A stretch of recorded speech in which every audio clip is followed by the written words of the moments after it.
So poops, I've heard plenty of stupid things in my time. I've probably said a lot of stupid things as well. But I haven't heard something quite as stupid as what I heard from our Prime Minister today. Basically, that was a rape case involving this 15-year-old girl and a bunch of kids from Malacca who went and allegedly raped her one after another as their classmates were literally filming. They're apparently being allowed to take SPM by our wonderful Palestine Defender Education Minister Fadlina Sidek so they can continue their education. But somehow, when Anwar Ibrahim hears about this, he doesn't go all, yeah bro, that's super messed up. Instead, he goes to the Prime Minister's department and he delivers a speech where apparently some of the reasons that these kids rape people are colonialism, capitalism, measuring success based on academic results, without room for moral values and ethics. Before he talks about how things like these prove that the education of the country hasn't succeeded in building humans who understand empathy, responsibility, and being human.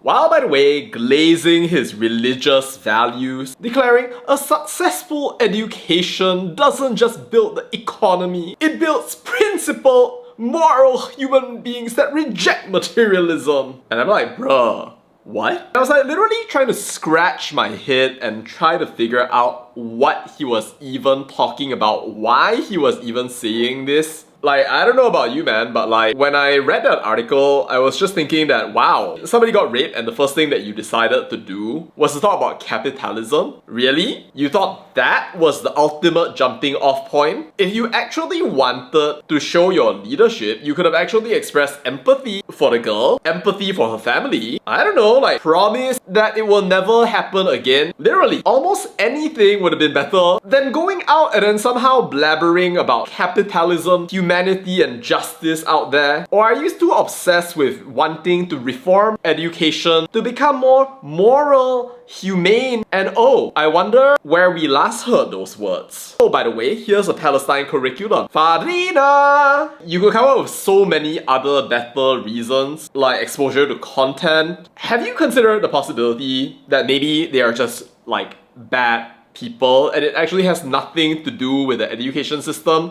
Nothing to do with valuing knowledge. It could be that they grew up in really messed up families where this kind of behavior somehow is normal, or any number of other possibilities that you would definitely think of if your head weren't in the sky thinking about things far away, such as, by the way, your sapoops 8,000 kilometers away that you're constantly trying to be the Prime Minister of Palestine for, even as you feed the monkeys in the forest while your children starve at home. I'm sure that everybody has different styles of leadership, but I don't understand exactly how you're leading anybody out there by going out and then having grand discussions about theory, ketimbang, melenting left, right, front, and center. And all I can say when I just think about this whole incident is, Prime Minister, I think you really need to go out and touch grass. Because there's no way you would have made a statement like the one that you did if you actually knew or were in touch with things, understood how children work, and if you did understand how they work, you sure as hell would have given a better analysis than what you saw right over there. By the way, I wrote a little letter to Anwar Ibrahim as an update to the petition. We have reached 1,000 signatures. Thank you all so much. So if you haven't looked at that already, or if you haven't signed the petition, make sure to sign the petition. You'll find that down the link. And let's hope that Anwar isn't going to be doing any funny stuff out there, because education in this country needs to be education, not indoctrination, not whatever hair-brained, highfalutin, morality, humanity, anti-capitalism nonsense that our Prime Minister is going to come up with.